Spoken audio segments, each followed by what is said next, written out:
మరి semi Christmas జరిపించుకోవడానికి దేవుని కృపను బట్టి దేవునికి నేను ఎంతగానో మహిమపరుస్తున్నాను. అదేవిధంగా ఈ అనంతపురంలో ఉంటున్న మహిమగల దేవుని సంఘం ఆధ్వర్యంలో మరి ఈ విధంగా సంఘంలో ఉంటున్న ప్రతి కుటుంబం యొక్క సహకారంతో మరి పేదవారికి భోజనం పెట్టాలనే ఆశ కలిగి ఉన్నాం. మరి సంఘంలో ఉన్న ప్రతి కుటుంబం ఆశపడి సహకరించారు. మరి అనేకులకు ఈ విధంగా భోజనం పెట్టడానికి దేవుడు కృప చూపాడు. మరి ఆయన సమస్త మానవుల కొరకు, సర్వ ప్రపంచ ప్రజల కొరకు రక్షకుడుగా జన్మించిన దేవాది దేవుడు. కులమతం లేదు, మరి మత భేదం లేదు, ఏ ప్రాంత భేదం లేకోకుండా అందరినీ ప్రేమించుచున్న దేవుడు. ఎందుకంటే తన యొక్క మరి మానవుడిగా ఈ లోకానికి వచ్చాడు. సమస్తం యొక్క ప్రజల యొక్క పాపము నిమిత్తం ఆయన పాప పరిహారము నిమిత్తము ఈ లోకానికి జన్మించి అందరి కొరకు ఆయన మరణించి సమాధి చేయబడి 3వ దినమ తిరిగి లేచిన దేవాది దేవుడు. అందులో ఆయనను ప్రేమించి ఆయన గొప్ప మరి కృపను మాకు అనుగ్రహించాడు. అనేకులకు ఈ విధంగా బోధన సహకారము చేయడానికి దేవుడు కృప చూపాడు. మరి అందును బట్టి నేను ఎంతగానో దేవుని స్తుతిస్తున్నాను. దేవుడి మాటలు దీవించి ఆశీర్వదించునుగాక.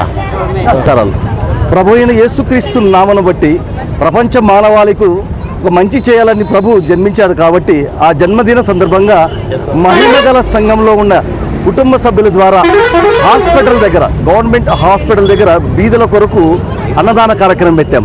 ఎందుకంటే మా ప్రభు మాకు నేర్పించింది మూడే: ప్రేమతో ప్రతి ఒక్కరిని కూడా ప్రేమించండి, ప్రేమతో ప్రతిదీ కూడా జయించగలమని మా ప్రభు అయిన యేసుక్రీస్తు మాకు నేర్పించిన విధంగా మేమందరికీ సమస్త మానవాళి కూడా ప్రేమించి ఈరోజు అన్నదానం ఒకటే కాదు, సమస్త కార్యములు చేయడానికి దేవుడు మాకు కృప చూపించినందుకు దేవునికి ముందర వందనాలు, స్తోత్రాలు. ముఖ్యంగా ప్రజలకు మేము చేయాల్సింది ఒకటే: ఈ రాష్ట్రంలో కానీ దేశంలో కానీ మేము మొదటిగా ప్రేమ పంచాలి.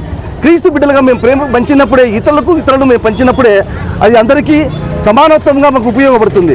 మేము ఎప్పుడైతే అది పంచగలమో మానవులు అందరికీ కూడా, ప్రతి ఒక్కరూ కూడా మా కొరకు క్రీస్తు నిజమైన దేవుడిని తెలుసుకోవడానికి ఉపయోగపడుతుంది.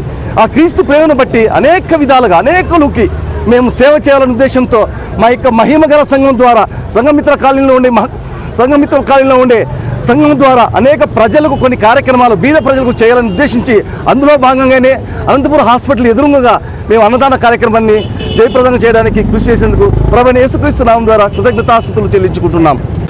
అందరికీ వందనాలు. యేసు నామములో ఈ లోకంలోకి అనేకులు వచ్చారు, కానీ వాళ్ళంతా వచ్చిపోయినారు. కానీ ఈ లోకానికి వచ్చిన రక్షకుడు ప్రభువైన యేసుక్రీస్తు, ఆయనే లోక రక్షకుడు.